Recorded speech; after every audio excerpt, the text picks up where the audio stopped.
Bueno, buenas noches a todos, a todas ustedes y bienvenidos a esta conferencia. Es un gusto y un honor tener hoy con nosotros al doctor Peter Singer. En nombre de la Fundación Espinosa Ru García, la Fundación ESRU y de la Asociación Civil por el Derecho a Morir con Dignidad, les agradezco al doctor Singer y a su esposa Renata que hayan accedido a venir a México y a dictar esta conferencia. También quiero agradecer al rector David Fernández Dávalos su excelente disposición hacia esta reunión desde el día en que se la planteé y que nos haya facilitado este auditorio José Sánchez Villaseñor para llevarla a cabo. La verdad no puedo pensar en un lugar más adecuado para presentar a quien es quizá el filósofo más imaginativo, más controvertido y más progresista de los últimos tiempos.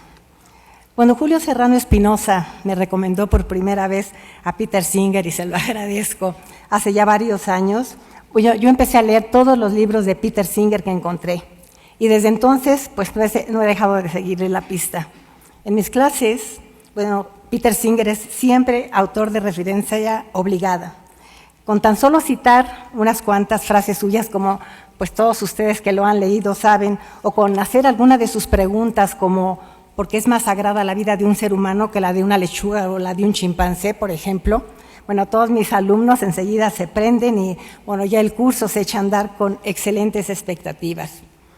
Nosotros en la Fundación perseguimos a Peter Singer durante varios años para que viniera a México, creo que alrededor de 4. Y pues considerábamos realmente que los jóvenes de nuestro país merecían la oportunidad de escucharlo en vivo. Después de varias afortunadas coyunturas conseguimos que viniera. Difícilmente lo habríamos conseguido sin el apoyo de Francis Kissing. Muchas gracias, Francis, que está aquí hoy con nosotros. Y su recomendación fue clave para que Peter me hiciera un espacio en su, como ya se imaginarán, ocupadísima agenda. Les voy a contar algo de esta cita. Todo esto es muy breve, ¿no? Pero esta cita se me hizo a mí muy curiosa, porque, él propuso el lugar que fuera Nueva York. A mí me pareció, muy bien, ¿no? Pero cuando te dan una cita en Nueva York, pues tú te imaginas que va a ser, una reunión sentada en un lugar con un café enfrente y hablas del tema. Pero hasta para sus citas, Peter Singer es un hombre fuera de serie. Cuando toqué el timbre ahí en su departamento, me dijo que iba a bajar enseguida. A mí me sorprendió porque yo pensé, que subiría y ahí tendríamos la cita. Y dije, pues tal vez no quiere trastocar su vida familiar, pero no nada de eso. Lo que quería Peter era no desaprovechar el tiempo y hacer su ejercicio mientras teníamos nuestra reunión. O sea que nuestra reunión fue trotando cerca de hora y media por todas las calles de Nueva York a una velocidad que no tienen ni idea. Afortunadamente yo llevaba unos zapatos cómodos porque Peter nunca perdió el paso ni tampoco se tomó tiempo para tomar un respiro. Y yo, por mi orgullo, yo dije, yo no me puedo quedar atrás. Y la verdad no es muy fácil charlar mientras trotas, sobre todo a esa velocidad, pero la plática del doctor Singer es siempre tan absolutamente estimulante que yo no me di cuenta de todo lo que había estado trotando hasta que llegué otra vez de regreso a mi departamento, vi esta pulsera que uso para contar los pasos y dije, ya hice los pasos que necesito hacer para toda la semana que entra, ¿no?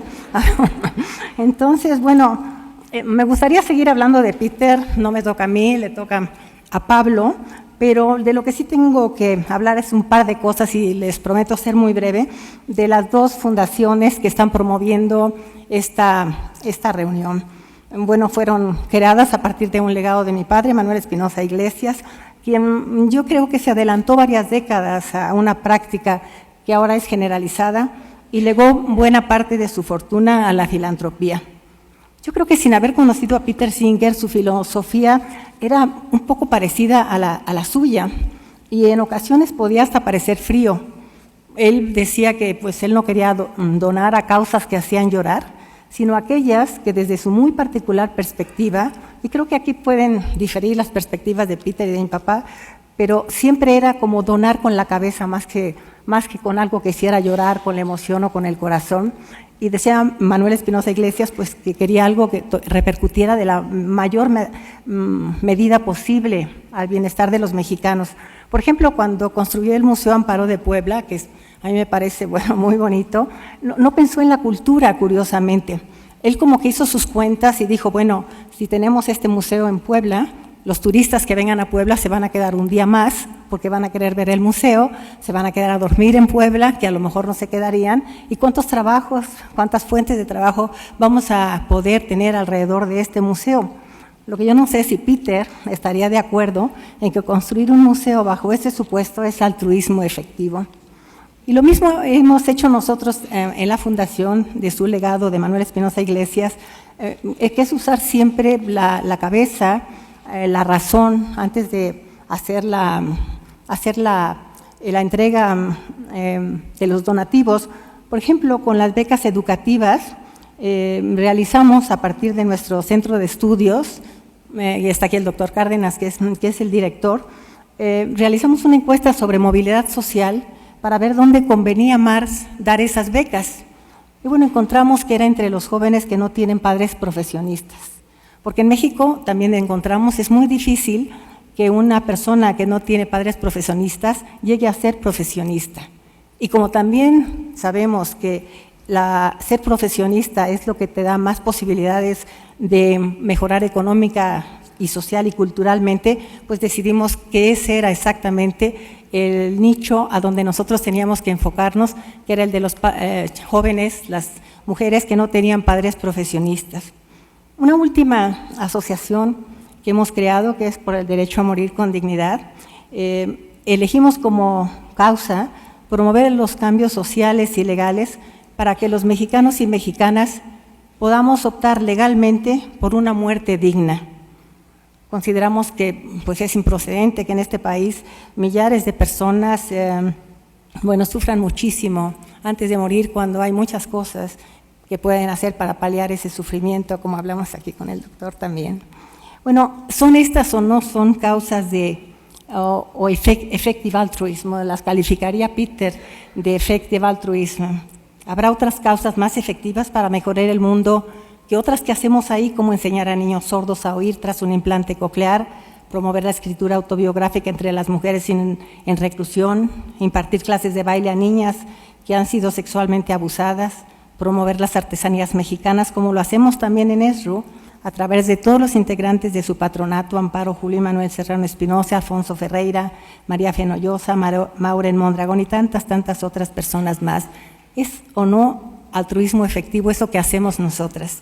Bueno, creo que esta pregunta es precisamente la que vamos a poder aclarar con esta charla de Peter, y bueno, estoy segura que estarán deseosos de escucharlo. Eso es todo. Muchas gracias.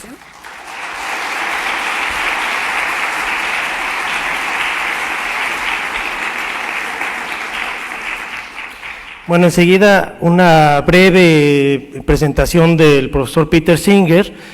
Por supuesto, sé que este gran público nos asegura que ya lo conocen, pero creo que solo por protocolo haré esto. Él estudió filosofía en la Universidad de Melbourne y posteriormente en la Universidad de Oxford. Ha sido profesor en diversas universidades en el mundo, entre las que se cuenta la Universidad de Nueva York y la Universidad de Princeton. Se lo ubica entre los miembros de la actual corriente filosófica del neoutilitarismo, siendo conocido internacionalmente como promotor de los derechos de los animales y como defensor de una redistribución más equitativa de la riqueza y de un altruismo efectivo. Es defensor de una ética práctica realmente activa en las empresas y las instituciones públicas y de un altruismo efectivo que lleve a cabo el cálculo racional de las consecuencias de las acciones de filantropía bajo el criterio de promover los intereses y preferencias del máximo número de involucrados cuando se hace una donación o se gestiona una ayuda a los más desfavorecidos en la economía mundial. Es autor de más de 30 libros, solo mencionaré 3 por mero protocolo: En defensa de los animales, del 85, Ética aplicada, del 86, Desacralizar la vida humana, de 2003, The Life You Can Save, Acting Now to End World Poverty, de 2009. Bueno, sin más, le doy la palabra al profesor Singer.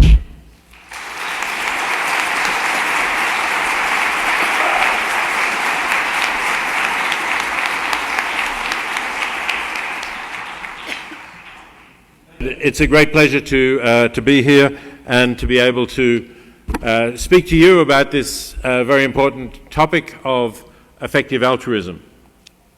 So, probably some of you already know what effective altruism is and some of you do not, so the appropriate place to begin, of course, if you don't know what something is to go to Wikipedia.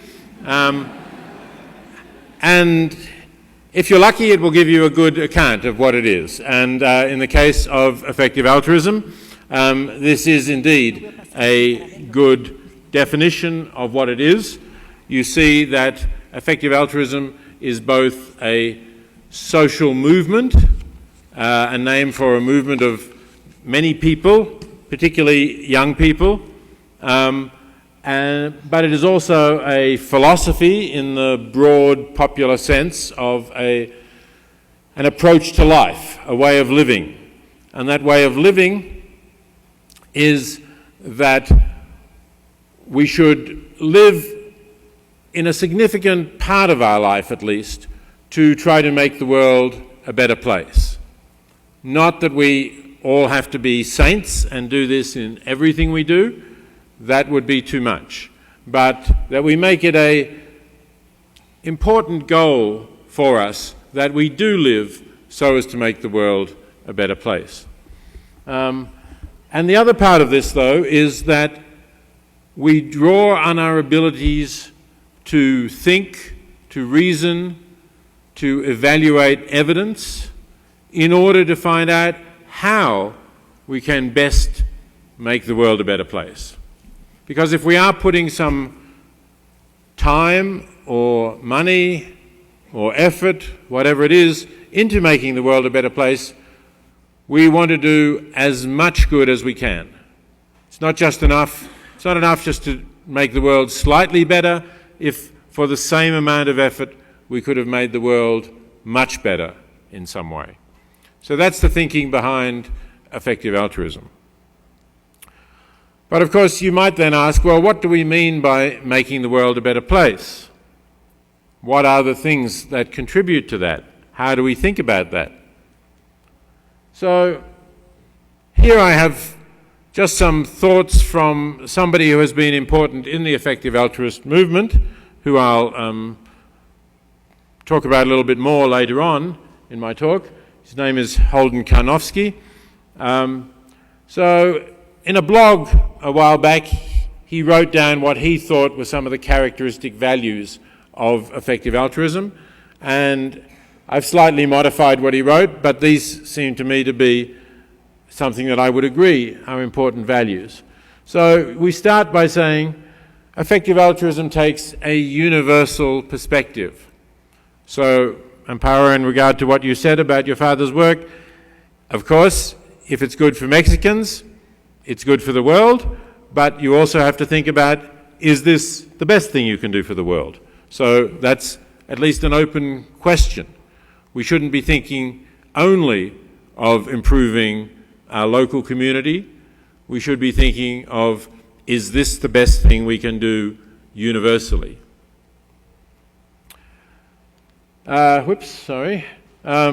Secondly, in terms of making the world better, what do we mean by that? An effective altruist take what is probably the most obvious way of understanding that, to say, improve the welfare of people and other sentient beings, reduce pain and suffering, increase happiness, and prevent premature death. If death can be avoided or postponed, that's a good thing to do as well. So those are the fairly obvious values. Now, as I said, it's not just releasing the suffering of human beings, but of all beings capable of suffering. But within the movement, some effective altruists think that reducing animal suffering is as important as reducing the suffering of humans. Other effective altruists may think that reducing human suffering is more important. That's not an issue on which there is a single agreed position. Because this is a broad movement, there is no one organisation that can determine who is or who is not a member of the movement. So different people who regard themselves as effective altruists will have different views on this issue and on other issues. And finally, there's this concept of maximising expected value. By expected value, we take into account the fact that sometimes we try to do things that will not succeed. So if you have a choice, let's say, between a certainty of saving one life and a 50% chance of saving 10 lives, which should you do? The effective altruist answer is you should maximise expected value. So the expected value of one life, of a certainty of saving one life, is one life. The expected value of 10 lives at a 50% chance is divided by that 50% chance, that half, so the expected value is 5 lives. So that's the course of action that you ought to choose. Of course, sometimes the result will be that unfortunately you save no lives, and you could have done something which would have saved one life. That's unfortunate, but probability has to be our guide here, because we know that if we do this on many occasions, then in the long run we will save many more lives by considering the expected value of what we're doing rather than only doing things where we can know for sure that we will achieve our aim. Okay, I want now to introduce you to the movement by introducing you to some of the people involved in the movement who got it going. And I'm starting with Toby Ord, who actually, like me, is an Australian originally, and like me went to Oxford to study philosophy, although he went many years after I had already left Oxford. But Toby was a graduate student in Oxford, doing his Doctor of Philosophy and living on a graduate studentship, a rather modest amount of money, at least by Oxford standards, by English standards, a modest amount of money. But he felt that it was quite adequate. He felt he was meeting all of his needs. He didn't really need more. And he realised that if he got his degree and became an academic, he would start to earn more. Academics don't get huge salaries, but they do get much more than graduate students get on a scholarship. So he thought, what if I continue to live on roughly the same amount that I'm living now, adjusted, of course, for inflation, and try to do something worthwhile with the rest of the money that I could earn over my lifetime and save by living at this modest level. What would I be able to do? So he did the calculations as to how much he could save, and then he looked at what it costs to achieve certain things, focusing on helping people in extreme poverty in developing countries, because that was where he quickly realized he would get the best value for his money. And one of the things that he came across was the fact that a lot of people in developing countries go blind because of a condition called trachoma. Trachoma is something that gets in people's eyes, perhaps when they're children, and slowly develops in the eye until the vision becomes blurred. Maybe over 15 or 20 years, the vision gets more and more blurred. And by the time you're 40, if you get no treatment, you will be blind. But there is a very inexpensive treatment that you can treat people at risk for trachoma and prevent them going blind. And Toby read a study which said that the cost per case of blindness prevented was only $25, 25 US dollars. And on the basis of that figure, he calculated that he alone, with his savings, by living modestly, could prevent 80,000 people from going blind.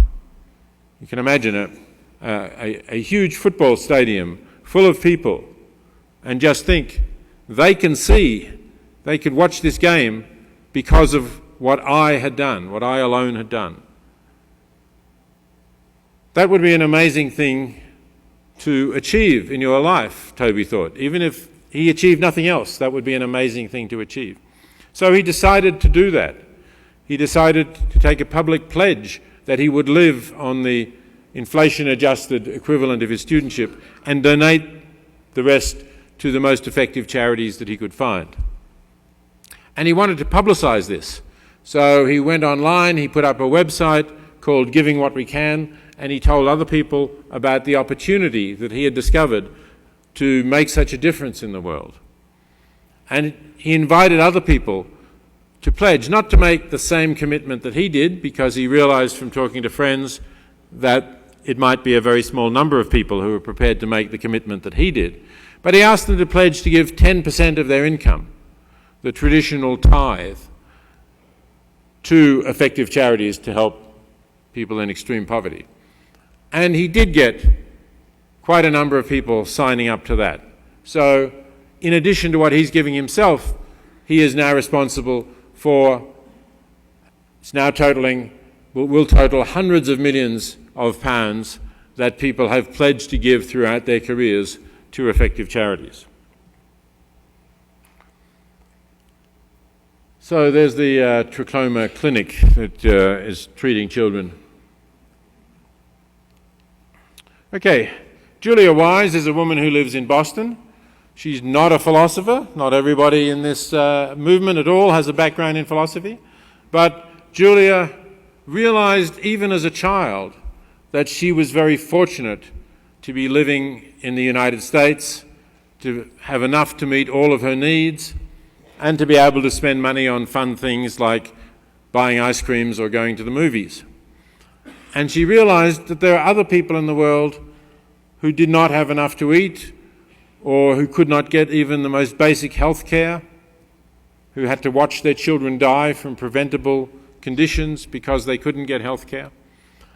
And she started thinking every time she went to the movies or bought an ice cream, maybe I should give this money so that those people can get enough food or can get health care for their children. And although at this time she had no money, when her parents would give her money to buy a present, sometimes she would give that to a charity that was doing good. And she was fortunate enough to meet a man who, although he hadn't really thought about this issue before he met Julia, was sufficiently sympathetic to the idea, or perhaps he was sufficiently in love with Julia, I can't say, to agree that when they got married, they would live very modestly and give away a lot of what they earned to effective charities. And that's what they're doing. There was a time when they were earning less than $40,000 a year, which, if you're living in Boston, is not a lot of money to live on. And they were still giving a third of their income to charities. Now they're earning more, and they're giving half of what they earn. And if you want to read more about Julia's thoughts, she has this blog, givinggladly.com, where she talks a lot about what it's like to live modestly and to give to charities. Here's somebody in Brazil, Celso Vieira, who contacted me about what he was doing for effective altruism a few years ago. He doesn't have very much money, but he does live very simply. He told me that when he moved house a few years ago, basically he could carry his possessions on his back or in a suitcase. Doesn't own a lot, but he founded a Brazilian chapter of an organization called The Life You Can Save, which is an organization that spun off one of my books and with which I'm still involved. And here's another Oxford philosopher, Will McCaskill, and I've got him here particularly because he founded this organisation called 80,000 Hours. Now, 80,000 hours, coincidentally, it's another 80,000 like the number of people Toby Ord could prevent going blind, but that's just accident. That's the number of hours that the average person works in their career, or that's what Will read. So he's interested in persuading people to think ethically about their career choice. What is an ethical career to go into? And he set up this website, 80,000hours.org, to discuss that question. So you might say, well, you know, that's not very difficult, is it? You should, perhaps you could join an aid organisation. If it's a good aid organisation, that would be a very good thing to do, to work for that. Or you could study medicine and become a doctor, and you could go to developing countries or poor areas and help people who can't get medical care. They would be good things to do. And Will would agree that these are good things to do, but there are also other opportunities that he thinks can be very good things to do, and some of them are things that people don't think about. And here's an example, actually from one of my Princeton students who chose a career that at first glance many of you might think was actually an unethical career. He went to Wall Street. So his name is Matt Wager. So he went to Wall Street because that was where he figured he could earn the most money. But he didn't want the most money for himself. It wasn't that he wanted to live lavishly, drive a luxury car, live in a big apartment or anything like that. He wanted to earn a lot of money so that he could give away a lot of money. His thinking was, well, if somebody like Toby Ord can do this much good on an academic salary, and I can get a job in Wall Street where I'm earning much more straight out of his undergraduate degree than Toby will earn after many years as an academic, and I can still live modestly and give it away, isn't that a better thing to do? Well, that's controversial. Some people might say, aren't you contributing to harming the world by working on Wall Street? That's one issue. Some people will think that. Some people will think the opposite of that, that Wall Street helps markets to run efficiently and helps investments to find the right way. There's room for different views on that, certainly. Matt thinks, I've talked to Matt recently about his work. It's about 4 years ago, by the way, that he graduated, so he's been doing this for about 4 years now. He doesn't think that the work that he's doing does any harm to anyone. So he's continuing to donate about half of his income, which is at least a six-figure sum that he's giving each year to charities. Okay. Amparo, in introducing me, talked about different causes and different things that one might choose. And that is, in fact, the issue that I want to address now. And again, it is a somewhat controversial issue because everybody has their favourite causes. But as I said, effective altruism is about analysing evidence to see where you can have the biggest impact. And that is quite a novel idea, surprisingly perhaps. That's a novel idea in philanthropy, because typically people involved in philanthropy give more with their heart than their head. There's a cause that attracts them and they give to it without really asking that question, is this the most good that I could be doing with my donation? So to show you as an example, I'm going to look at something that is said on the website of Rockefeller Philanthropy Advisors, a very big philanthropy advising service in New York that advises wealthy people who want to get into philanthropy. So that's how they picture the field of philanthropy, which I find a little strange in a couple of ways. One is it doesn't single out global poverty as an issue, although you could say, well, you know, you're talking about health. Global poverty will lead to poor health. You're talking about education. It could help people in poverty get a better education, and so on. But it's not prominently there. And I know there are some of you in the audience who are concerned about animal welfare in particular, or animal rights. That doesn't really get into this diagram at all either, which is strange too.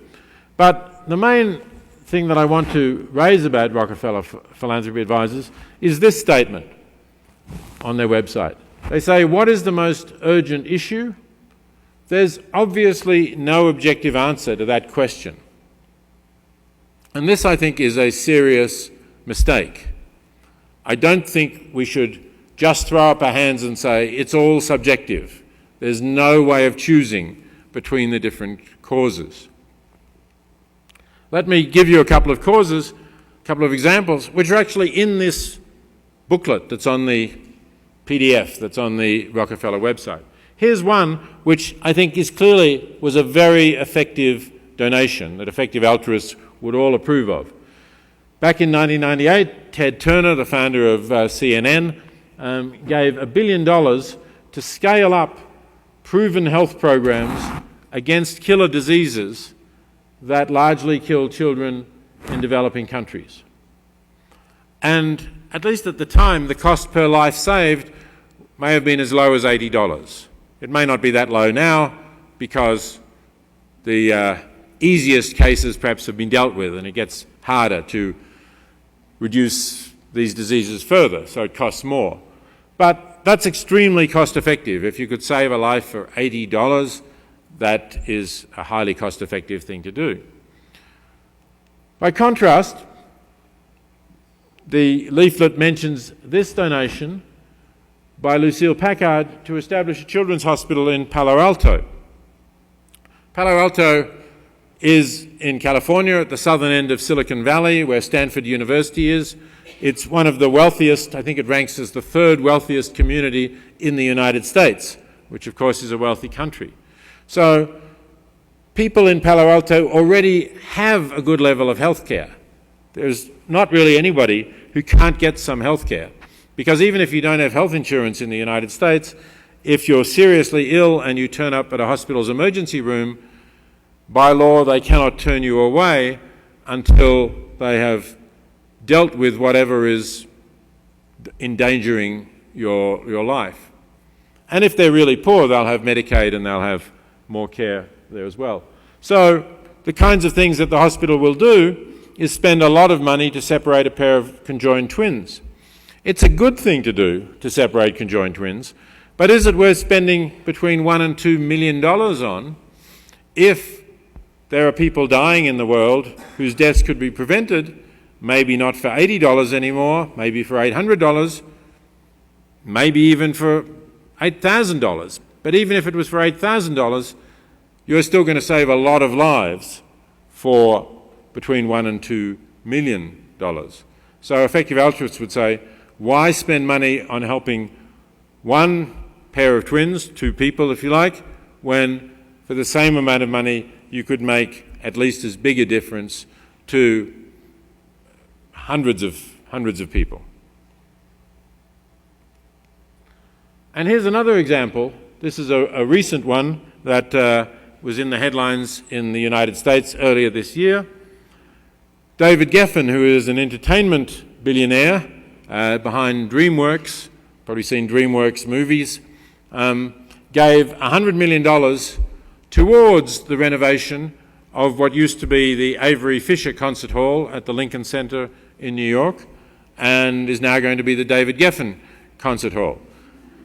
And when I said $100 million towards that concert hall, the estimated cost of the full renovation is $500 million, $500 million.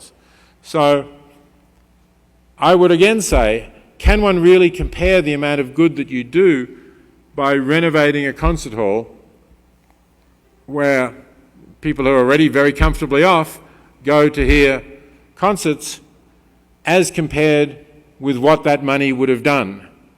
I mean, $100 million, even if the cost of restoring somebody's sight or preventing blindness is $100, not $25, that's still 1 million people whose blindness you could prevent or whose sight you could restore. And that seems better to me than any number of improved evenings because one is in a renovated concert hall rather than a not-so-renovated concert hall. Okay, Now I want to say a bit about effectiveness in terms of how you measure that and how you assess charities. I'll move through this quite fast because I do want to make sure you have some time for questions. So here's Holden Karnofsky, I mentioned to you before, with his values. Holden is the one with the beard. Ellie Hassenfeld is the one without the beard. So they, back in 2007, were working for a hedge fund. They were making a lot of money, more money than they'd expected to be making since they were still in their 20s. And they and some of their friends started talking about giving some of this money away. And so they said, oh yeah, it's a good idea, we've got more than we need, let's give some of it away. But where should we give it? And the various people came up with different ideas. This is a good charity, that's a good charity. And they said, well, how do we know? Let's try and get some more information as to what a charity would do if you gave them a substantial sum of money. So each of them picked their favourite charity, and they contacted that charity and they said, tell us what you would do if we gave you, say, $10,000. And they expected that they would get back some real information. These were hedge fund analysts. They spend their working days analysing corporations and possible investment proposals for the hedge fund to put its money into. But instead of getting back that kind of information they were used to, they just got back nice brochures with pictures of smiling children saying that they'd been helped, or stories of people whose lives had been made better, but no real information on what you get for your dollar when you donate. They tried again. They tried to push the organisations further to give them the kind of information they wanted, but they could not get it. It seemed like it didn't exist, that the organisations themselves perhaps didn't have it. So they, at least Ellie and Holden, decided to leave the hedge fund, to take a huge drop in salaries, and to set up a charity of their own called GiveWell, which would try to get that information and try to evaluate charities and help people to decide which are the most effective charities to give to. And they were supported by their other friends at the hedge fund for a few years until they were able to find other donors and other sources of money. And they have this website, givewell.org, and they talk about the charities that they've reviewed. And if you can see, I don't know if my thing is working, but if you look at the pie chart over on your right-hand side of the screen, you see that there's a large grey area of charities they reviewed and a very thin orange slice of their top charities. Now that doesn't mean that sort of whatever it is, 95% or something of the pie chart, that those charities are not doing good. Maybe those charities are doing good, or maybe many of them are doing good and some of them are not. But the point is, Holden and Ellie and the other people now working with them could not get the evidence to decide that question one way or the other. So they only recommend charities where, firstly, they have the evidence that they need, the detailed evidence of what the charities are doing with your donation, and secondly, the charities are giving excellent value for your money. They're saving lives cheaply, or they're preventing people from being ill, or they're helping them to improve their lives in one way or another. So that's how we can now know that there are some good charities out there which will make very good use of your money. And it would be great, these are mostly American charities that they're rating, it would be great if such things existed all over the world wherever people are giving money to charities, so that they could know that these charities, the charities they're giving to, are the ones that are doing the most good with their donations. Sometimes it's quite hard to know that, because sometimes you never know whether you'll succeed. Remember the idea of expected value I talked to you about before. I support Oxfam as one of the charities I support. It's an international organisation. It's actually not recommended by GiveWell because it's very hard for GiveWell to assess big and diverse organisations. But some of the things that Oxfam does pay off extremely well. And here's one example. Oxfam has a section that acts as advocates for the poor. Sometimes that advocacy achieves nothing. Sometimes it fails completely to make a difference to the poor. For example, Oxfam advocated to change the system of farm subsidies in the United States that works against poor peasant farmers in developing countries because wealthy American farmers are subsidized, therefore their crops can be sold below their cost price, and therefore the poorer farmers can't sell their crops on the world market at a decent price. But the politics of that are very difficult, and Oxfam has failed, as have other organisations failed, to make any real dent in that legislation. On the other hand, in Ghana, as I described here, just a year or so ago, they had a huge victory. Ghana is one of the developing nations that is democratic and has a functioning civil society. You don't get thrown into jail for criticising the government. And so Oxfam supported some civil organisations in Ghana when Ghana had found oil and had some oil revenue, that some of that oil money should go to the poorest people in Ghana, to help agriculture, for example, for small peasant farmers. And that was agreed to. Went through the Parliament of Ghana, and their budget now allocates $116 million a year to poor farmers, and that cost Oxfam maybe $200,000. So if you have a win like that, you can afford to lose a few rounds as well. Okay, this is the website of The Life You Can Save, the organisation I mentioned that grew out of one of my books. It also recommends a number of charities based partly on GiveWell's research and partly on our own research. And if you're interested in giving to animal causes, there's now an animal equivalent of GiveWell. It's called Animal Charity Evaluators. It's newer and it doesn't have as large a research staff, so it's still in the infancy, you could say, of trying to research and decide which are the best animal charities, but it is something that is developing. Okay, I'll just close with a couple of words about what motivates people to become effective altruists. One of the things, I think, is having a sense of their own worth, a sense of self-esteem. And I quote here from a book by a Canadian philosopher and a friend of mine, Richard Keshen, who says, if you're a reasonable person, if you're somebody who's capable of reasoning, of thinking for yourself, and you know that there are other people in the world whose well-being really matters as much as your own does. There's no reason to think that the fact that somebody is living in poverty in a different country means that their well-being matters less than yours. Then you can't really have self-esteem if you're ignoring their interests, if you go throughout your life just not considering them at all, given that you recognise their well-being is equally significant and given that there are things you could easily do for them. And I'll just close with a couple of examples. Here's Holden and Ellie again, saying that, their motivation is that they're actually excited by the idea of contributing to make the world a better place. This energises them, makes them want to get up in the morning, if you like, and think, I've got work to do that's important for the world and is making a difference. And here's unfortunately no longer with us, a dear friend of mine from the animal movement, Henry Spira, probably the greatest strategist of the late 20th century animal movement in the United States. It's Henry in particular who is responsible for getting the cosmetic companies to develop alternatives to testing their products on animals so that you can now buy cosmetics that are not tested on animals.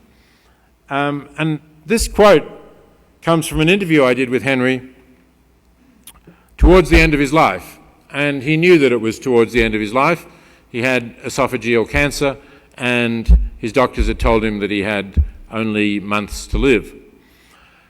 Now, I had said to him for a long time that I wanted to write about how successful he was as a strategist, how he planned his campaigns, so that other people in the animal movement, and in other movements as well, could learn how to achieve victories on relatively small budgets with not vast numbers of followers. So when Henry told me that he didn't have very long to live, I went and did some days of interviews with him. I wasn't living in New York at the time, I lived in his apartment in New York, and we talked a lot, videoed interviews, recorded them. But after talking about his tactics, I said to him, "You seem remarkably calm in the face of the fact that you're dying." And he was not particularly old, he was 70, 71 I think at the time. Could have certainly expected to have lived longer and done more. But he said to me, "Look, I don't really mind dying because I feel I've used my life well. I can look back on it and I can be satisfied with what I have done." And this was the quote that I picked out here from many things he said. I guess basically one wants to feel that one's life has amounted to more than just consuming products and generating garbage. That's the lifestyle of so many Americans, of course, as you know. One likes to look back and think that one's done the best one can to make this a better place for others. It's not a sense of duty, but rather, this is what I want to do. I feel best when I'm doing it well. And I think that's an attitude that we can all develop in our lives, and if we are effective altruists, we can feel that we are doing the best to make this a better place for others, and we can feel satisfied and fulfilled if we're doing it well. Thank you very much.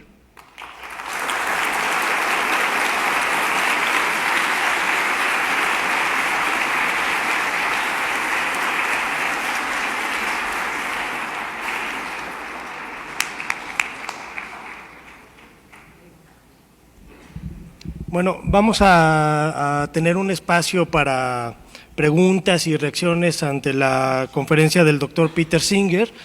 Acá, por favor, Ale. Adelante. Sí. Muchas gracias. Mi pregunta es en cuanto a la ética. Por ejemplo, yo estudié medicina veterinaria y zootecnia, y pues para mí muchos procedimientos que utilizamos a los animales en la experimentación no son justos. No encuentro una sola justificación, aunque no podría negar la utilidad, probablemente sí sean útiles, pero sin embargo en mi actuar prefiero no hacerlos o no participar, porque creo que pesa más la cuestión de la justicia que la cuestión de la utilidad, y me gustaría saber su opinión al respecto. Gracias. Gracias, doctor Singer, por su fantástica exposición. Bienvenido a la Universidad Iberoamericana. Como usted sabe, esta es una institución ignaciana y uno de nuestros lemas es que en esta universidad, como en otras universidades ignacianas, tratamos de formar hombres y mujeres para los demás. Y hay una cita de un sacerdote jesuita muy influyente en nuestra casa, que es el padre Anaya, que dice que el futuro profesionista, que es un privilegiado de la sociedad, debe ser, de acuerdo con la educación ignaciana, un hombre más capacitado, sí, pero un hombre para los demás, que no se contente con ayudar a obras de beneficencia, sino que desde el ejercicio mismo de su profesión contribuya a cambiar las estructuras sociales, políticas y económicas en que vivimos. Me pareció muy provocadora su exposición, pero de algún modo me preocupa que parecería que la sensación con la que nos estamos quedando es que tal vez hacemos mejor ganando mucho dinero y donando mucho que donando tiempo.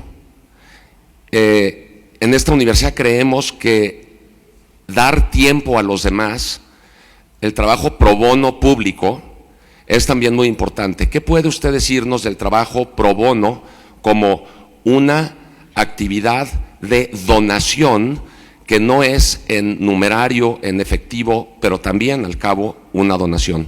¿Qué puede decirnos de eso? Gracias.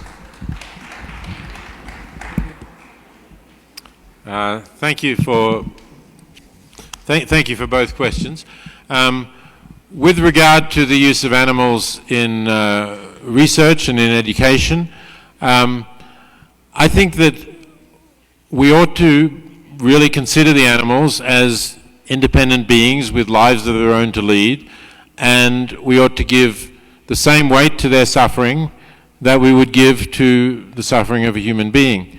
And I think if we accepted that principle, we would not be using them really for training purposes or educational purposes when we can find other alternatives. I don't think that it's strictly necessary. I think when we do that, we have not looked hard enough for other options.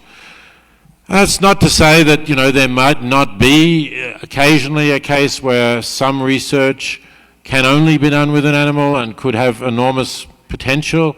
I wouldn't totally rule that out, but I think the general assumption of the practice of animal research is that you don't really have to look hard for alternatives. The animals are just there, they don't really count very much, and therefore we should use them. And it's that general practice that I think is mistaken.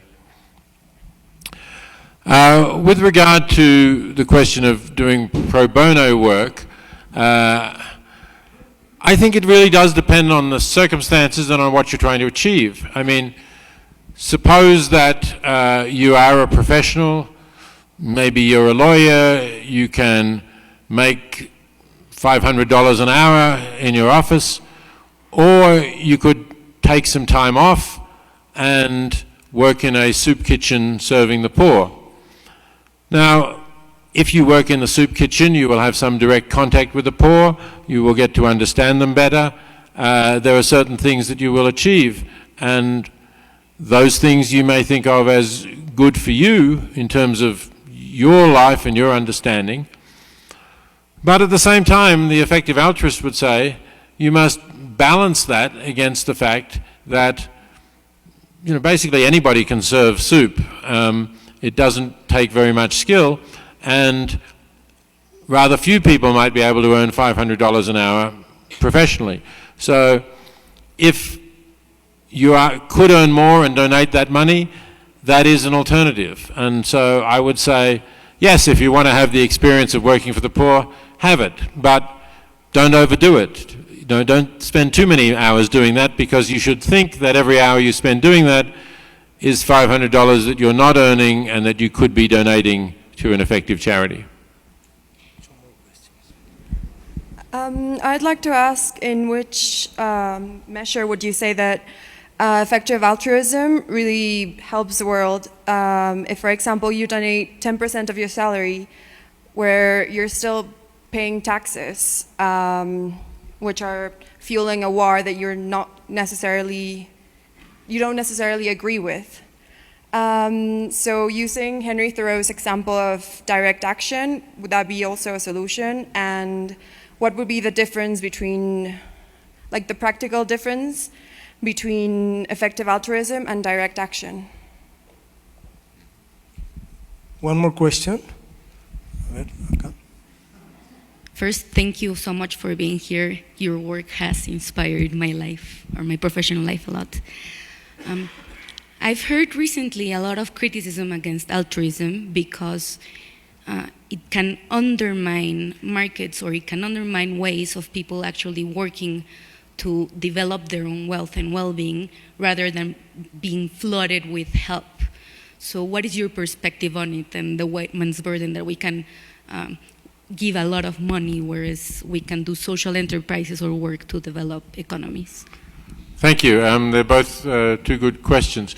So with regard to direct action as against effective altruism, again, the concept of expected value is important here.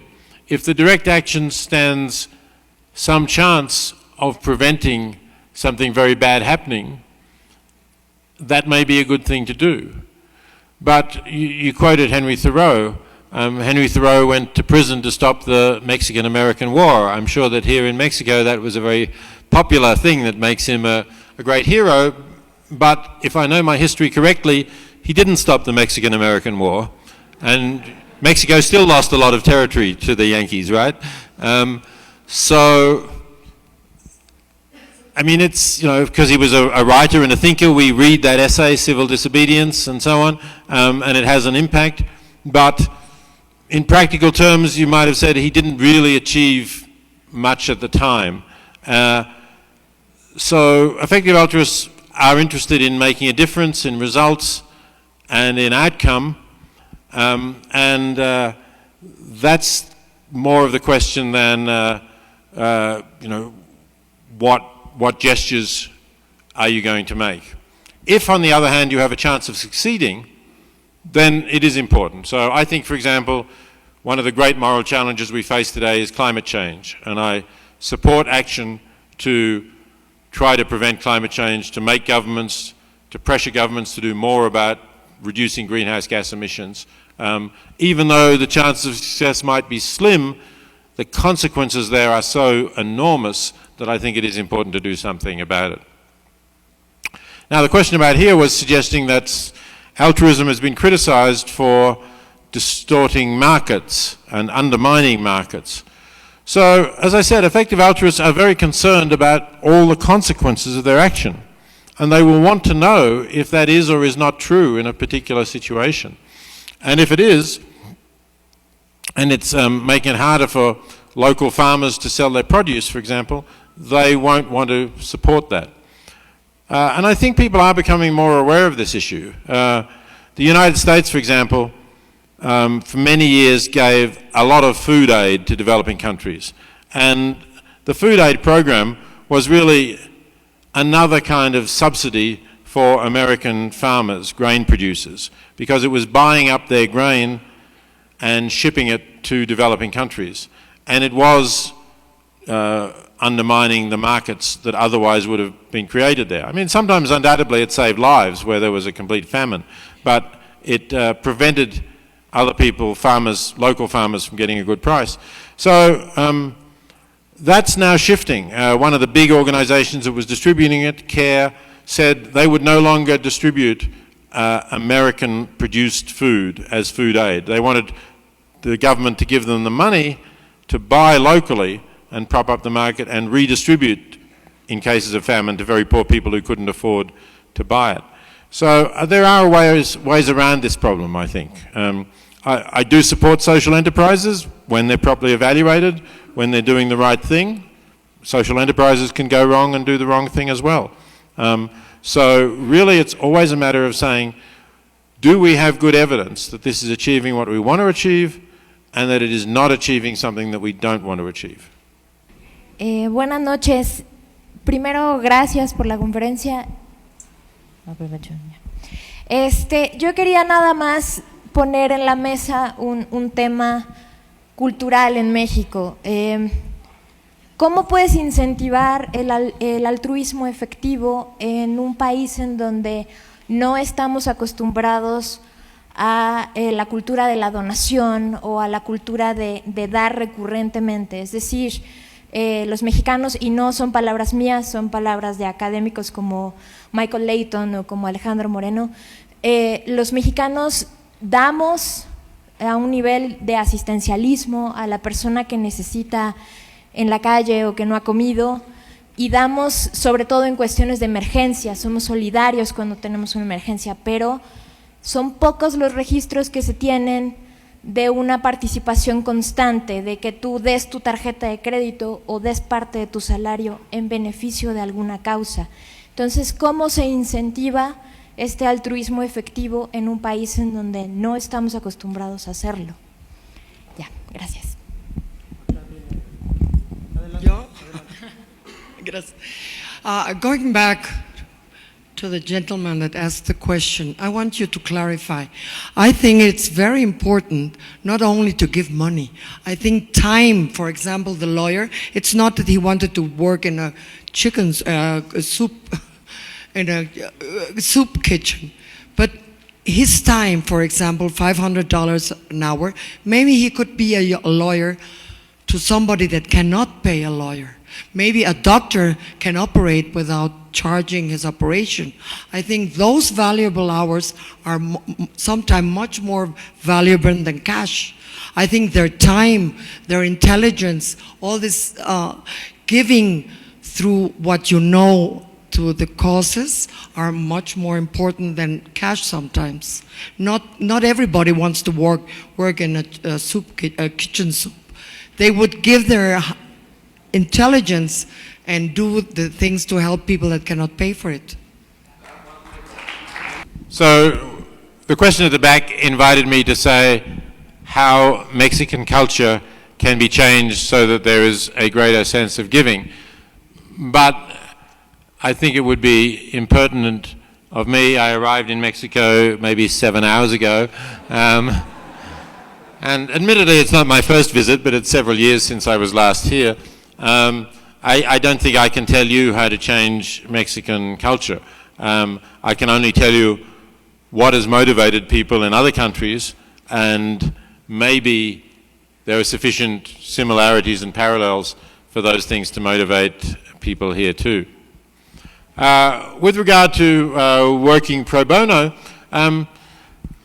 you know, again, yes, this can be a good thing to do, but if you're working pro bono, you are working in your own community, basically. You know, you'll be helping somebody. No, you're not working in your own community? I mean, if you somehow have a way in which you as a lawyer can help change the laws in one of the poorest countries in the world, that may be an excellent thing to do. I don't know whether you would have the opportunities to do that. But it's possible, I suppose. And if so, then that may be the best possible use of your time. Otherwise, I think, you know, I don't know much about the kind of pro bono work that is done here. I do know a bit about lawyers in Australia and the United States who work pro bono. They do good work, certainly. They do important work. But there is still always the comparison. Are these people as needy as people that I could help in other ways, including by donating money? So I think that question is always there about what is the best use of my time? And sometimes it may be to do pro bono work, sometimes it may not be.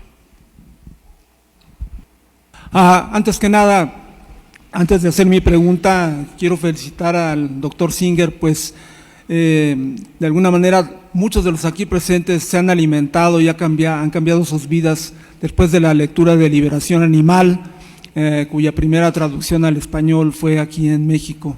Felicidades por ello y felicidades también por ser un tan buen utilitarista que ha llevado la maximización del placer y la felicidad en el mundo, no solo a los humanos, sino también a los animales no humanos, maximizando así el bienestar en el mundo. Mi pregunta es sobre la noción de altruismo efectivo. Pareciera que el altruismo efectivo busca solamente incrementar en pequeñas cantidades la felicidad de los individuos, pero pareciera que se necesita algo más para lograr un mundo mejor en un sentido sistémico. En concreto, las relaciones económicas actuales producen mucha injusticia en el mundo y me pregunto cómo el altruismo efectivo podría combatir lo que ahora se llama el capitalismo salvaje, por ejemplo. Hola, buenas tardes. Me gustó algunas partes de su conferencia. Estoy agradecida por la parte final, la verdad, pero le voy a decir por qué. Porque primeramente me da la impresión de que este altruismo efectivo pareciera ser efectivo en un cierto sector, en el profesionista. Entonces, en la parte final, donde menciona a su colega ya a punto de morir, al final de sus días, menciona que hay algo más allá de la vida, algo más que es simplemente consumir y demás, ¿no? O sea, se lo expongo porque recordando las palabras del propio Platón, ¿no?, que decía, hay que vivir una vida que vale la pena ser vivida, dicho de manera muy breve y un poco muy burda, al margen de este sector profesionista que puede tener como un cierto estatus económico. ¿Qué puede decir del ciudadano común, ¿no? Porque no siempre pueden tener o sea, no pertenecen a esto, ¿no? Entonces, sí sabemos, por ejemplo, en México que sí hay una cultura asistencialista, pero también existe un sector de gobierno que no es suficiente en cuestión de política pública, porque muchas de las iniciativas en México son promovidas por las asociaciones civiles. Y por otro lado, también existe un altruismo dado a partir de la desgracia, porque me parece que es esa, ¿no?, la finalidad, que uno de los motores del altruismo, el asistir a otro en desgracia. Entonces, México ha mostrado esto. Un ejemplo muy conocido pues es el temblor del 85, ¿no?, y que figuró en muchos de los diarios a nivel internacional, cómo México se mueve, ¿no?, ante la desgracia de su país y salen a las calles y levantan escombros y sacan a sus muertos, ¿no? O perdón, hay muchas más participaciones, sí, si claro, quieres cortamos claro, aquí ya. Claro. Gracias. Pero bueno, ok, cierro. Pero entonces, ¿qué opinión le merece a usted este otro sector y cómo fomentar ese altruismo? ¿En dónde figura en este altruismo? Vamos. Gracias. Thank you. So on the question about capitalism, you know, I mean, I'm sure we can imagine different systems of distribution which would produce a world in which things were better, but we haven't really had a good working example of such a system in recent times. And even if we did have a model of a system that clearly would work better, how are we going to get from here to there?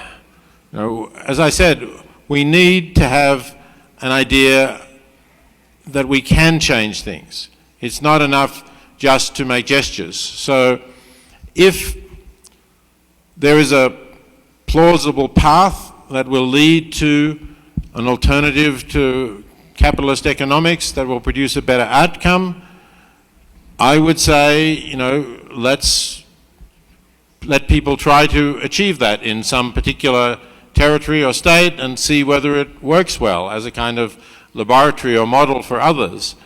But I don't think it's possible, feasible to do that everywhere, you know. So at least in the countries that I know well, let's say the United States, I think to really try to change the United States into a society that would not be described as capitalist is at the moment just a dream. I don't think you could make that a reality in the foreseeable future. So given that, I think you have to work within that system.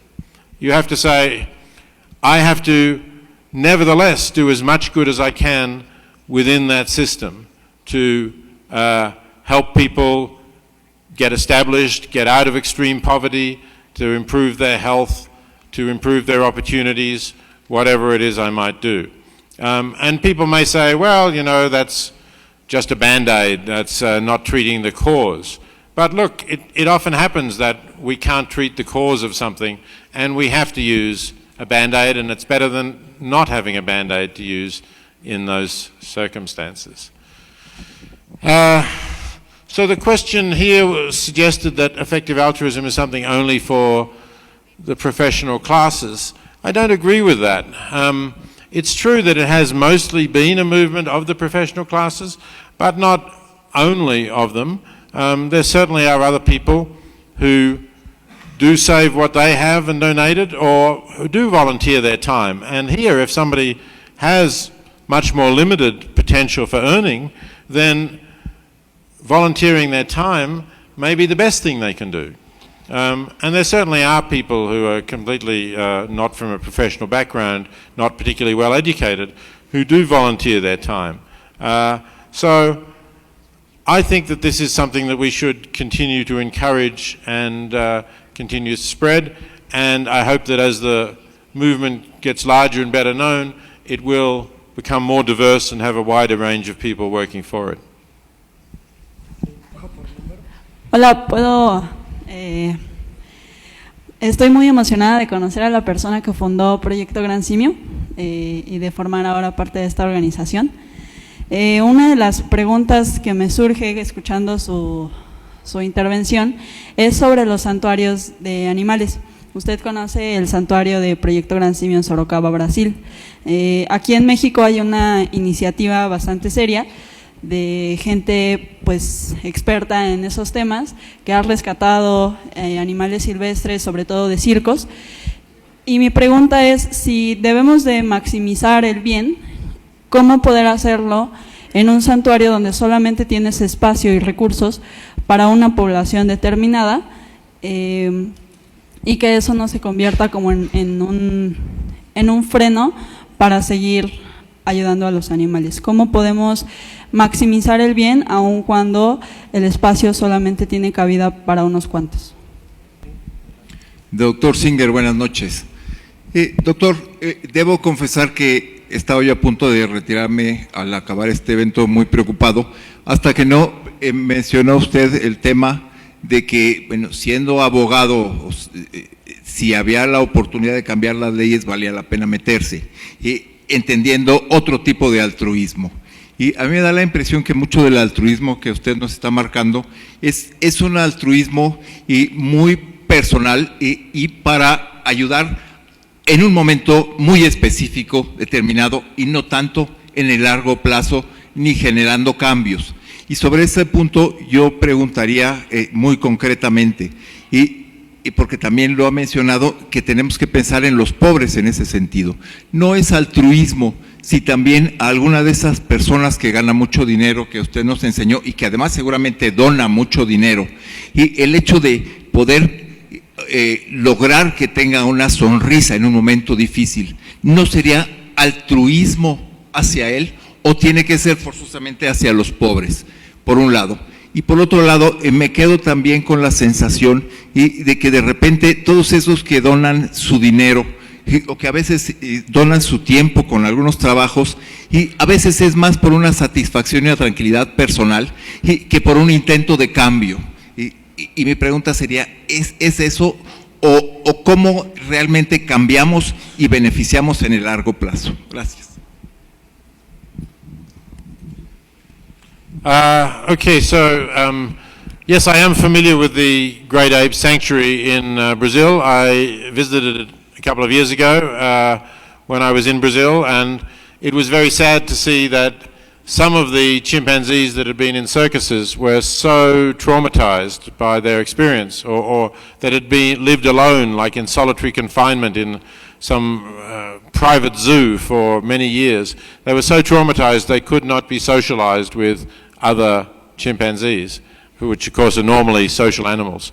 So this is very sad, and I do think that having sanctuaries is a good thing. It helps to educate people as well. I mean, it obviously does good for the apes that are there, but it helps to educate people as well in terms of what these animals are like, and promotes the idea that it's wrong to treat them in the way that we are treating them. And I hope that the Great Ape Project will not only do good for chimpanzees and gorillas and orangutans and so on, but will serve as a bridge between humans and animals and help us to see that the gap between humans and animals is not as great as we imagine, and that we can recognize non-human animals as, in many respects, being like us, being capable of thought, of deep emotions, of close attachments, all of these things. So I think the importance of that movement goes beyond the small number of animals that you help to a larger kind of educational purpose. Now, with regard to the question here, there are many different things that you said. So one of the things that caught my attention is, what about bringing a smile to someone's face? Well, of course, it's lovely to bring a smile to someone's face.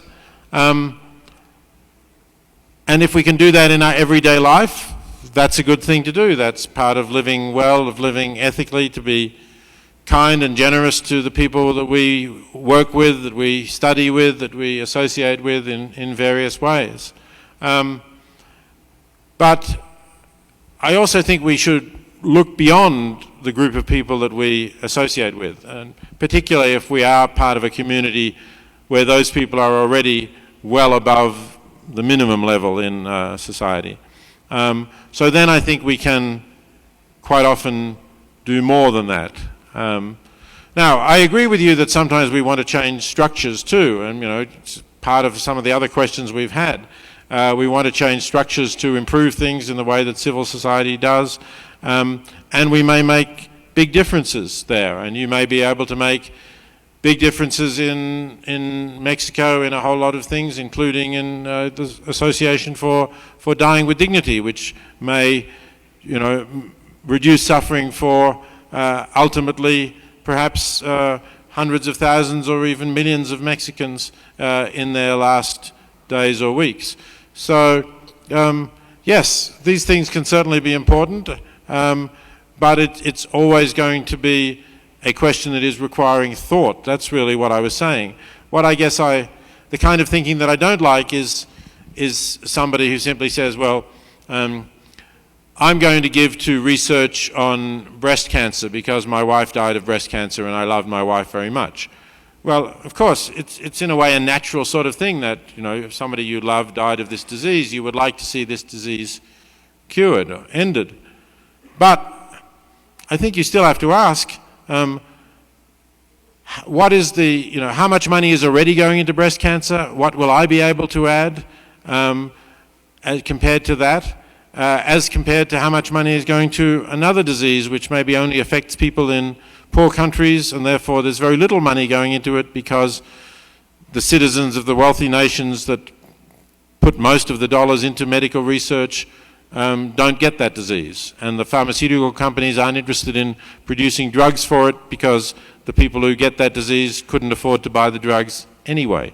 So I think those are the sorts of things that ought to be taken into account, and we ought to stop and say, well, it's not just that, yes, my wife died of this disease, but surely my wife would have liked me to help more women rather than fewer women, or would have liked the donation to make greater progress in curing a major disease rather than perhaps less progress on just the particular disease that she died from. So I'd like us to think more about those kinds of questions.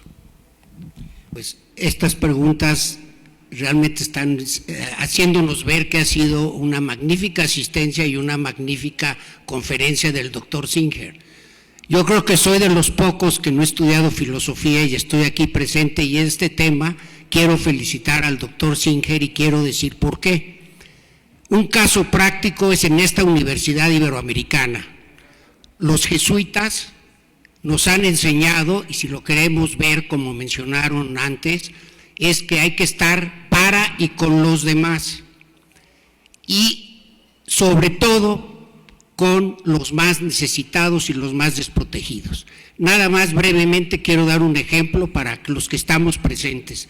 Se ha formado una fundación aquí en la Ibero, y que algunos de los que estamos presentes somos parte de esa, que se llama Fundación Ibero Meneses, en el cual se conjuntan todo lo que es el altruismo efectivo. Muchos han dicho que no hay que dar mucho dinero. Nosotros hemos pedido 10 pesos diarios para desayunos de los niños para que lleguen a las escuelas a estudiar. Ahorita estamos dando, y me incluyo, y la persona que está atrás de mí, que es filósofo, Paco Galán, también estamos dando 1,700 desayunos diarios para niños exactamente de extrema pobreza. Yo les pediría, esto ya es un comercial, a los que están presentes, que si pudieran donar 300 pesos al mes, estarían donando desayunos para estos niños para que puedan estudiar. Por eso creo que además que hay gente que dedica su tiempo a esto, porque va y entrega sus cosas y no cobra, entrega alimentos. Por eso felicito al doctor Singer en que exactamente es un altruismo efectivo en el cual se maximizan todos los fondos y recursos que tienen. Gracias.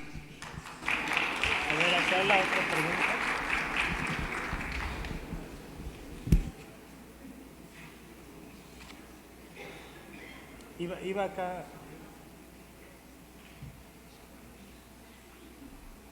A ver, vamos por orden, ahorita pasamos allá.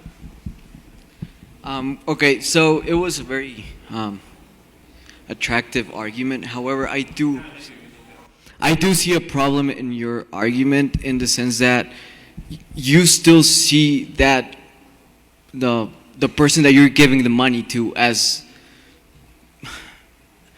it's gonna sound aggressive, but as a product. You see it as a product. You know, the person that giving money to that someone else, I see it as a show, right? I'm not affected. I'm not affected when I give money since I don't see that person. I don't have any contact with them. Therefore, I see it just as a product, as sort of a show, you know? The only thing I see in TV is that poor person just walking around without shoes. That's not the complete reality until I'm not right in front of them and I see exactly what it is like. I think that your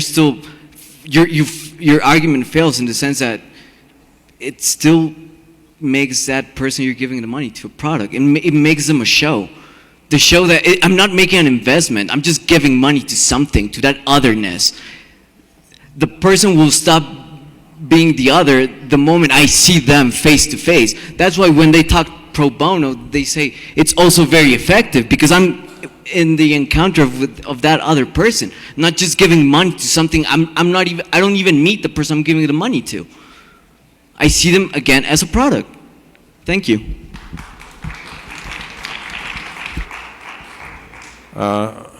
Well, I think the first question, I will simply applaud the efforts that you're making. It was not really a question, but I'm very glad to hear about the project. The second question, I really don't understand what you're wanting to say, because if the people that I can help most are not in my community, right? Let's say I live in Princeton, a very wealthy community. People there are much better off than people in extreme poverty. They're much better off than the poor people in Mexico. They're much better off than the poor people in Malawi or Bangladesh or wherever. What are you saying? That if I try and help them, that's no good? I have to go over there? I have to pay thousands of dollars for a plane ticket? Rather than give that thousands of dollars to lots of people, which could help them, like their annual income is probably maybe $300 or $400, and I have to spend several times their annual income so I can go there and look at them in the face in order to help them? That seems crazy to me, apart from the greenhouse gases I'd be wasting on top of that. So, you know, I can't really understand why you're objecting to me donating to a charity which will take my money and will use it to help them. If I have researched that charity or rely on research that other people have done to know that this is benefiting them, that it's improving their life, that now they don't have to watch their child die from malaria, let's say, because I've enabled the charity to provide bed nets so the children don't die from malaria. Somehow you think this is not the best thing that I could be doing? I really don't understand that.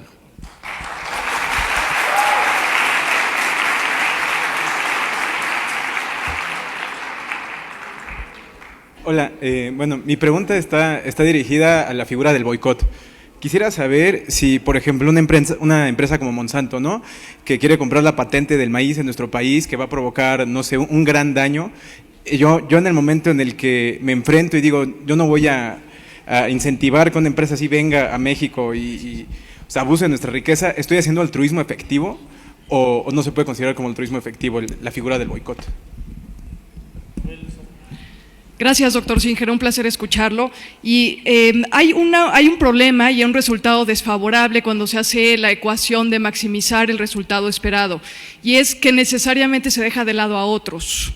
Y mi pregunta es si a este resultado no subyace una filosofía en donde unas vidas son consideradas menos importantes que otras. Usted mencionó que en una ecuación en donde habría que salvar una vida o 10, que estuvieran al 50%, el resultado por donde nos tendríamos que ir sería esas 5 vidas que se salvarían. Y entonces, en resumen, la pregunta es si ese 5 vale por ser 5 o por ser vidas. So, with regard to the question about boycotts, yes, boycotts might be an effective thing to do. In fact, Oxfam, which I mentioned, has a campaign called Behind the Brands, in which it publicizes, it kind of names and shames companies which have bad practices in developing countries, which are taking land from landless peasants, from peasants who don't have documented title to their land, or which are not providing safe working conditions for women, or which are polluting the environment. And ultimately, if those companies really fail to improve, then a boycott would be appropriate. So I think such campaigns can be appropriate. I'm not commenting specifically on the Monsanto example you mentioned, because I don't know enough about, again, what Monsanto is doing here in Mexico, but yeah, it certainly can be an effective thing to do. So the question here was, is it better because 5 is better than 1, or because it's 5 lives are better than 1 life? I'm not sure that I really understand what you're getting at. Obviously, I think it's better to save 5 lives than to save 1 life, other things being equal, right? Okay, if the 5 lives are people who are already terminally ill, or they are in an irreversible coma or something like that, they can't experience anything, maybe it's not. But if we're just choosing at random, you know, we have one method that will save 1 life for a certain amount of money, and another method will save 5 lives, and these are similar people somewhere in the world, then I would say the lives are equal, in the sense that you could match one of those 5 with the 1 life that you're going to save, and then you've still got 4 more people that you can save, and surely it's good to save their lives as well, those 4 people. So it's therefore clearly better to save 5 lives rather than 1 life. Thank you very much for your questions. They've been very interesting and challenging questions, and I've enjoyed the chance of discussing these things with you.